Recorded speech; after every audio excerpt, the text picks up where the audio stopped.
Welcome to this week's Fireside Chat with Jesse. I am joined today by Noah Levie, VP of Sales at Solifi. Thanks for joining me, Noah. Hey, great to be here, Jesse. Thanks. Nah, it's glad to have you on the program. I think it's probably been like, I don't know, 18 months since I had Ray on here. So it's glad to have another representative from Solifi join this program and, look forward to learning more about you and your career, sir. Sure, cool. Yeah, Ray's, hard to follow, big shoes to fill, but I'll do my best. We'll have to have a kind of friendly competition on views and who got more. Make sure he gets a copy of Who this. got, who got more from outside of the state of Minnesota? Because I know it's easy to load up viewership, but regardless, Noah, for the people who haven't had the privilege of meeting you, do you mind just kind of introducing yourself and your career to date in equipment finance? Yeah, sure. I head up the sales and account management function for Solifi's North American bank segment. I joined the firm in 2021. Prior to that, so just a couple of years, right, in equipment finance. But prior to that, I really spent the majority of my career in fintech at firms like FICO and Fiserv, working really interestingly on the consumer lending technology side of this. So coming into equipment finance, the concepts, the principles are all the same. It's just the asset of the 30 years, 30 years in the past as far as technology. Yeah, that's what's exciting about the opportunity, right? And interestingly, sure. I had my eye on, so Solifi, it's our heritage brand is IDS, right? International Decision Systems. The product's known, InfoLease, Rapport. I had my eye on IDS for a number of years when I was at FICO because it was a Minneapolis-based company, right? And so very familiar with what they were doing. And it was in my years at Fiserv that I kind of just checked back in on what's going on over there. And there's a new CEO, that a real transformational vision, right? For, to your point, a mature space. Investment from Thoma Bravo, one of the largest private equity firms in fintech, in the US, if not the world, and a new surround leadership team that had relevant backgrounds. So something was happening here. And as it turned out, they were looking for somebody, a new sales leader. And well, here I am now, two plus years later. Perfect. Perfect. Yeah, so that's how I got into this space. Yeah. I guess observations in your first two years, not going into trends, we'll go into that later, but observations just coming out of the consumer space into this space within your first 2 years. Yeah, I think you kind of, teed it up. It's in its place, right? I mean, legacy technologies, siloed businesses, lack of enterprise kind of views, and it's not everywhere, but it's many places, right? Fragmented technology providers. So, but what I also found is that the size of this marketplace is really cool, right? It's small, it's intimate. Everybody knows everybody, right? For better, for worse. So I'm really enjoying it because I'm coming from an environment where, shows and conferences are huge. 10,000 people, 1,000 exhibitors. And, at ELFA just a few weeks back, we were one of 40 exhibitors, right? Mm-hmm. So I'm really enjoying that aspect of this environment. Yeah, and I guess I kind of get spoiled when I go to like one of those ABS East or the SFG and there's all those people and it's kind of like, oof, how do you navigate this? You're so used to walking into an equipment. I mean, I'm almost 20 years and it's like, at least half of the people. Yeah. You don't really navigate in those larger environments. And that's what's cool about this industry, right? No. So let's talk about Solifi, sure. if you don't mind. So obviously the name changed 2021, 2022. I've known InfoLease or IDS since I got in the industry in 2005. At that point, they were actually in the IDS Center downtown, which I thought was pretty cool. Coincidental, yeah. Great location. Had the honor of going to several of their user groups, and InfoLease clients kind of made my career in my first job at OSG. So, let's talk about Solifi, if you don't mind, Noah, and kind of where the company's been the last couple of years and where we're going. Yeah, so we're a global provider of technology solutions for secured finance. So it's really now equipment finance plus working capital, auto finance, wholesale fleet, floor plan, right? We're a wider organization now to this industry. We're still based in Minnesota, co-headquartered actually, Minnesota in the UK. We've, served banks, OEMs, independent finance companies, about 350 customers, in total. We work with 34 of the top 50, banks in the US, but we also have even a larger, customer list in the mid-market, regional community bank segment as well. So we scale up and down, probably 700 employees total, kind of 50-50 US, UK, with some footprint in Australia to cover that corner. So we've taken the heritage of IDS's leadership in equipment finance and expanded it into working capital with William Stuckey and Associates with that acquisition, and similarly into auto finance with White Clark Group. And it wasn't just like, hey, these are opportunities to buy things. It was really about a very specific strategy, responding to an opportunity in the marketplace that we were seeing kind of as we opened up, right? Where it's mature and a lot of different players out there.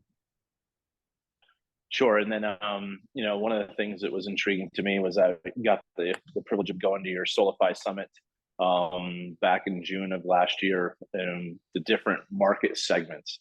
I've pretty much been a one-trick pony my entire 20 years in regards to the equipment finance side of this industry, which I love. But now with the floor planning and the ABL, that opens up different markets. So I just how's that been for Solifi, Noah? Well, it's been fantastic. The key is that it's really about what the marketplace, what the customers are trying to accomplish, right? Again, we were talking about it's a fragmented market of technology providers, right? Small kind of monoline application-based technology companies. And for lenders, it means that, across all these lines of commercial lending, they've got to manage stables of one-off technologies, and that creates real challenges for growth, right?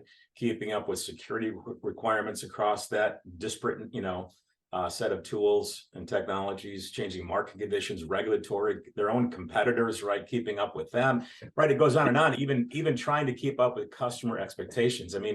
Even talking about it, it's it's a real challenge for these folks, right? So the broader part of the strategy is we're trying to change the technology landscape, right, in secured finance. And these acquisitions are responding to the fact that lenders are beginning to break down those business silos. We're seeing spans of control widening at the leadership levels in these organizations. Not all of them, right? Some of the independents are just, equipment finance and that's their thing.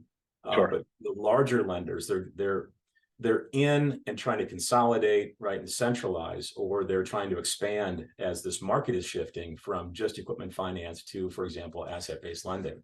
So it's about aligning our plan, our strategy to that developing situation, right? And that's what led to those acquisitions a couple of years back. No, that's perfect. So what are your thoughts when you go into an organization and they have an Excel document for that or a folder for this? Well, I think we were kind of joking about this a bit last time we were together, which is innovation means different things to different people, right? Maybe in consumer lending, innovation is some of the latest chatbots, right? And exciting AI-driven tools that, focus on customer experience. For many in commercial secured finance, just automation is innovation. E-sign, right? e-sign. Hey, e-sign. You got to start somewhere. So, it's all relative. And again, that's what's exciting about coming into this environment, is I've kind of seen that other side of what good looks like. And, we all do. We all know what good looks like based on our own experiences working with, financial services for ourselves, right? Sure. And now it's just a matter of helping this industry come forward. And so it's a lot of fun. Nope, absolutely. And one of the things I wanted to get into with you was just trends in the industry. So you're wrapping up your second full year in equipment finance. What are your kind of thoughts on the culture and engagement in equipment finance? Well, it's some of the best I've seen, again, in my career. I've been on the vendor side of the relationship with lenders, for 30 years. But by far, this is one of the more enjoyable experiences because of how small and tightly connected everybody is. You go to these shows and you very easily and quickly reconnect with friends and acquaintances and customers, without having to go too far to find them, right? And so and what I also found is that in some of the executive ranks of these organizations, they're approachable, they're accessible, right? Where it's not like you've got to work your way through layers of leadership on the other side of the bank, right? So that's how I'm experiencing the culture and the kind of engagement in this place. No, and that happened at my first conference back in 2005, where you're just like, okay, how am I navigating this at 23, right? And then you just walk up to someone, oh yeah, let me introduce you to everybody, and they just put their arm around you and kind of walk you around, and you're like, oh. Yeah, I mean, that's the only thing that I admire. I mean, 2 years in versus 20 years in for yourself, you kind of know everybody. My Rolodex is still building out, but certainly with my colleagues, we, go back quite a ways in that space. So yeah.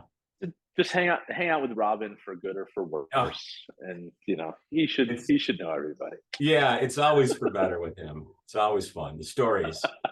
Yeah. Great stories. So Absolutely. over the last couple of weeks, I mean, I think we've been seeing kind of some things that have been going on with the banks. Supposedly we're in a recession, going into one. Who knows? It's been like that for the last 18 months. How has that impacted Solifi's business, Noah? Well, it's creating opportunity because of our diversification, right? So the demand for capital, businesses still need capital, right? To grow the business, Sure. to run the business. Everybody's a bit more mindful of storm clouds that still are kind of out there, but haven't really shown, their full teeth just yet, right? So in equipment financing, it's still healthy. It's just maybe a lower rate of growth. But what we are seeing is lenders tightening up, right, in terms of credit, requirements, and so we're seeing, lending moving from equipment financing into working capital. So while we might see some changes in equipment finance, the demand for our working capital products is incredible, right? Both asset-based lending and factoring, right? Sure. The change in the economy has also influenced some of the real major players in dealer finance to exit the space or certainly wind down their businesses, right? And so new entrants are coming in to fill that void.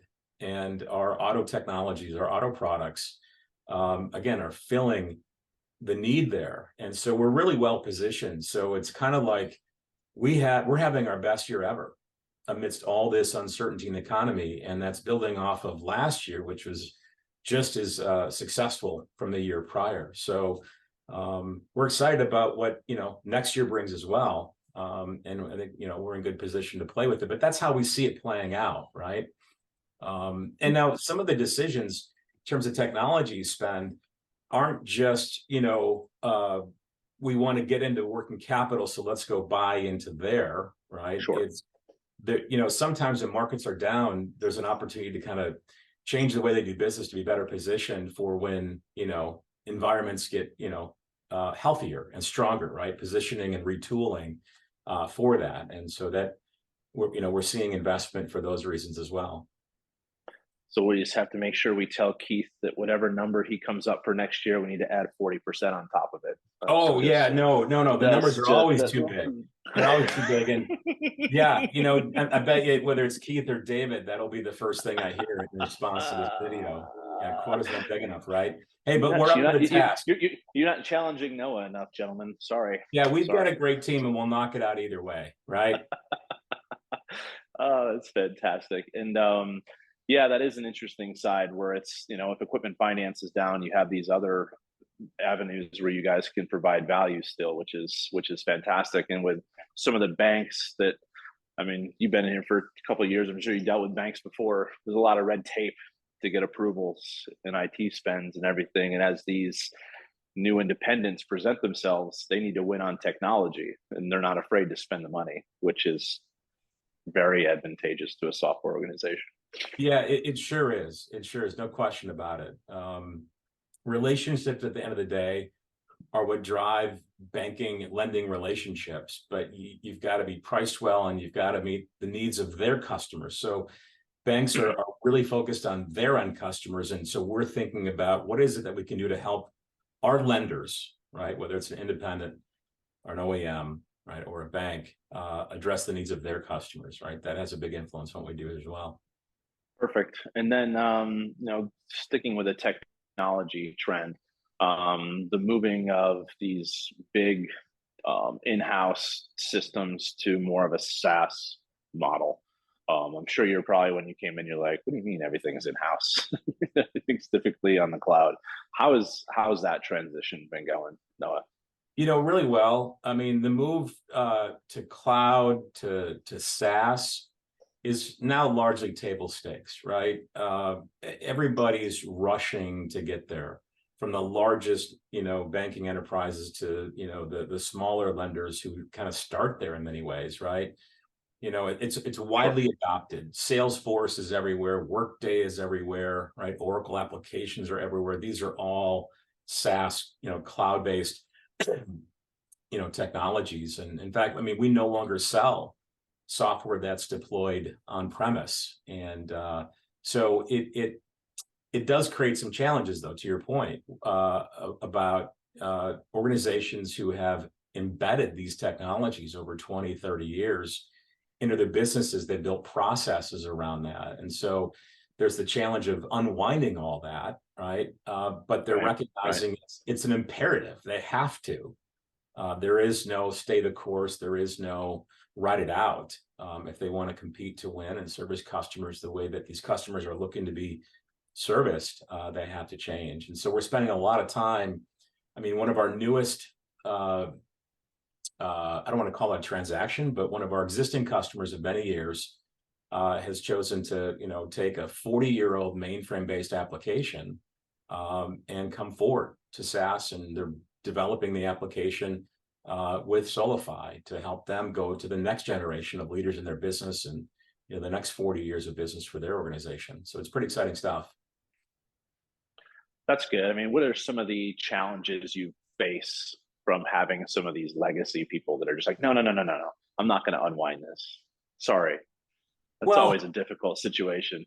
It always, it begins with people, right? Sure. And back to that example I was describing, the executive we're working with there was talking about how it's a generational event, and it's about setting up the next generation of leaders in that organization to run the business. And there's a mindset there, and that mindset, I think, if you look in our industry here, there are leaders that are approaching their retirements, and many of them are recognizing the need for this kind of a change. And so I think part of why we're experiencing growth is that's beginning to happen. And so people can be stubborn, but their customers, who they care about the most, are saying this is what we need. And so while some may be, like in anything, you've got laggards, you got kind of the mainstream, and you got those that are leading the charge. The mainstream's beginning to fill in quite a bit. And I guess while we're on that, the people side, I wanted to see if you could talk about like talent. You guys are all over the world, growing the next generation of talent. Like, what's Solifi's approach? How are you I mean, I don't know if you mentioned, or maybe I missed it, how many employees do you guys have? 700 globally. Yeah. 700 globally. So I mean, I think of the attrition here and there. So how are you guys, I guess, tackling the next generation of talent at Solifi, Noah? Well, the demand for talent is as high as ever. And, it's about building relationships, connecting with those that are aligned with, from a technology perspective, to the kinds of technologies that the younger generation want to play with. I mean, that's what's interesting, right? We can recruit and say, hey, let's use this 30-year-old technology. Or we can recruit and say, we're using some really cool things around, data streaming and some of the latest technologies around, platform and microservices development. And that becomes a tool for recruiting, right? And then it's about culture and the development of the talent within that culture. You got to have a healthy culture, right, to keep and grow people and create an environment in today's kind of modern world of culture and employee engagement Sure. to build on. But it's hard to find good talent, right? Like with anything, it's hard for our customers as well. I mean, if we had a side business, it'd be like of a search firm, because we're often asked, who do you know that does this, from a lender side, or can you help us find somebody? If you hear of anybody, let us know.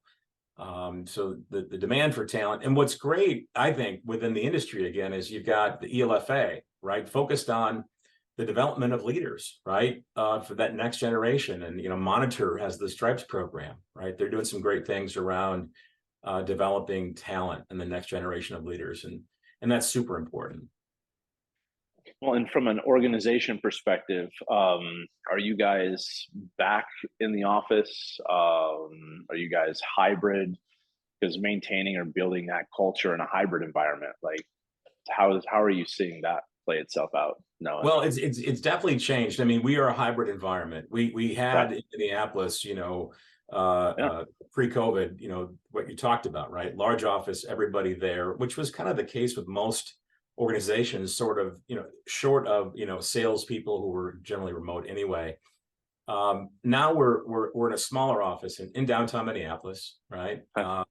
And it's an environment where teams come together to collaborate. There's still a healthy, universe of Solifi associates in the Twin Cities, and we have to work harder at creating that connection.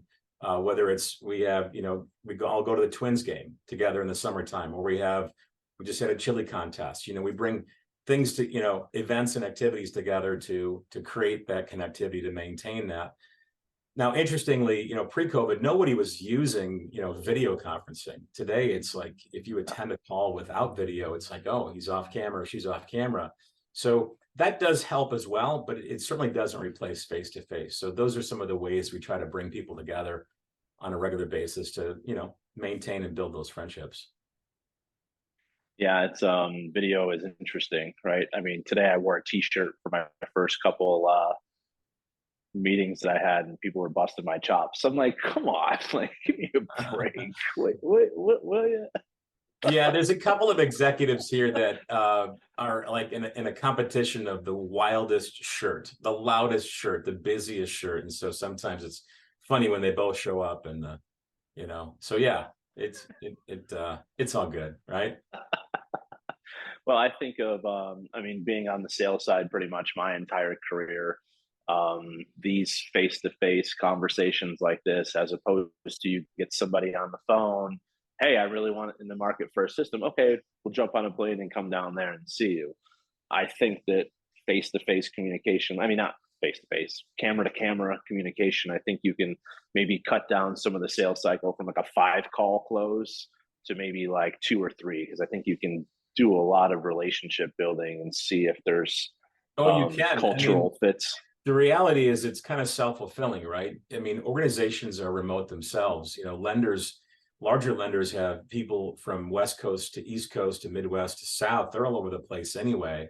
And you can just get together quicker, right? Less expensively from a travel perspective in a video environment. And you're just as productive. You may not have a physical whiteboard, but the technology's there to, kind of fill for that as well. And every now and then you'll get some joker that'll be like, oh, no, I can have a whiteboard. And you're just like, stop. Yeah. Stop it. Stop. Yeah, exactly. I don't want to learn. I don't want to learn that. Yeah, no. I don't want to learn right. That. Yeah, the other one topic I want to talk about was the kind of the transformation in commercial lending, and get your thoughts on that, Noah. I mean, this is big. I mean, I've been kind of speaking to it, during a chat here today. And it's, again, what our strategy is all about. There is a sea change occurring on the commercial lending side of banks and, and some of the non-bank lenders. The lines of business, right, are collapsing or consolidating, not collapsing, but consolidating, right? Sure. Where you'd have equipment finance running as its independent business with kind of, hidden away, and leaders can lead and technology would be what they want. The same thing in these other lines of business. they're beginning to recognize really foundationally the value of bringing data, right? So if it's an equipment finance customer, but you've got working capital or dealer finance with them, how do we bring the view of the customer together? So we got to kind of break down those silos to, even within technology, to bring a customer level view to data, right? That's one of those kind of transformational elements that will begin that journey towards what we see on that consumer side, right? We're seeing investment shifting from bespoke tools within those lines of business to enterprise applications and platforms.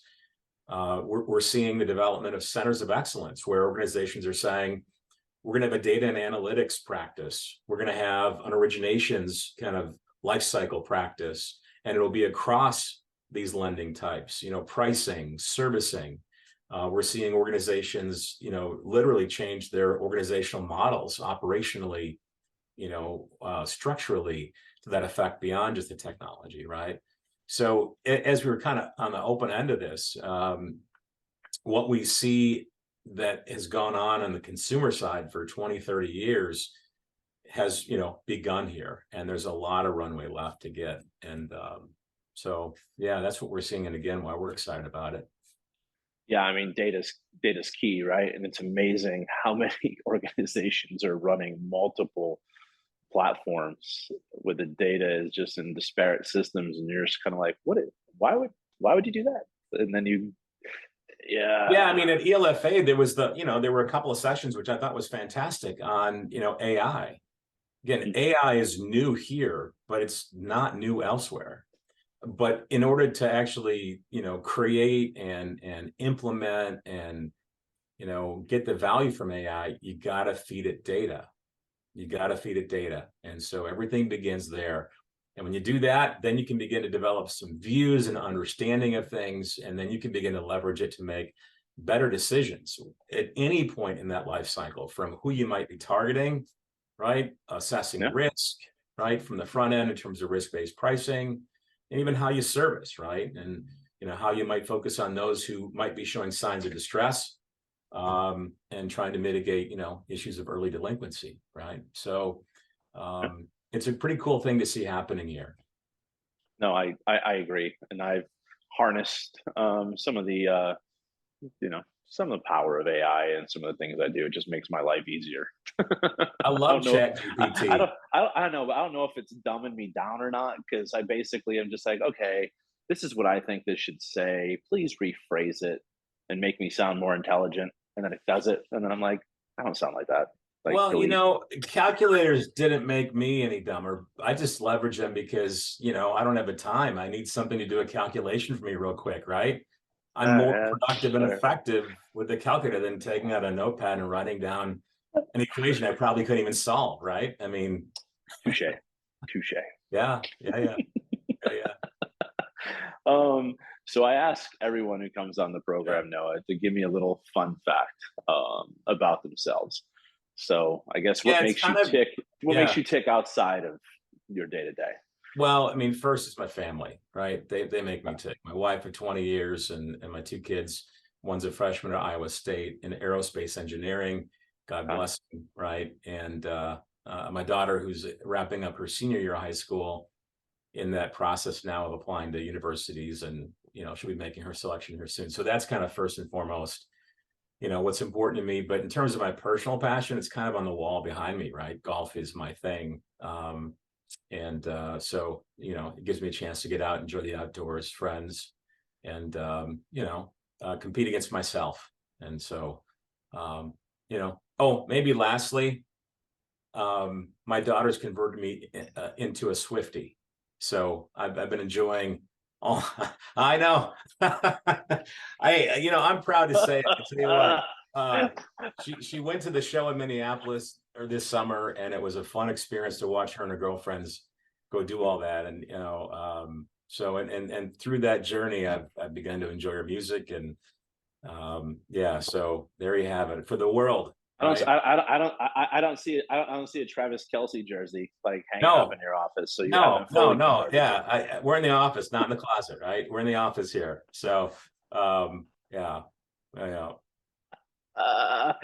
Oh, that's fantastic. Yeah. And I will promise I won't send you any pictures of me golfing over the next 3 or 4 months when you're not allowed to, based on Oh, geographic yeah. location. Yeah. So we're just gonna have to get out and find, the next show and conference to do that, right? Somewhere south, somewhere warm. Yeah, it's always an open invite in Arizona. Rumor has it you can golf year round here, but I don't. Well, So we're heading to Florida this week for Thanksgiving, so I'll have an opportunity there. excellent, excellent. And Noah, my last question I have for you is, Sure. why should an organization want to do business with Noah, Levie, and Solifi? We're just incredibly aligned with the direction and needs of the market and our customers. We've got great management, great culture. We got great products. We're changing the technology landscape. I say that a lot in secured finance. So considering what we've discussed and where things are going, we're a great firm to partner with to, begin or continue that kind of transformation. Nope. Perfect. Yeah. Well, I really appreciate your time today, sir. Look forward to seeing you at more trade shows in the future. And, I'm sure we'll probably be running into each other sometime in February of next year, if not sooner. Yeah, for sure. Jesse, thanks a lot. It's been fun. Appreciate it. All right. No problem. You have a good day. Take care. You too. Bye. Bye.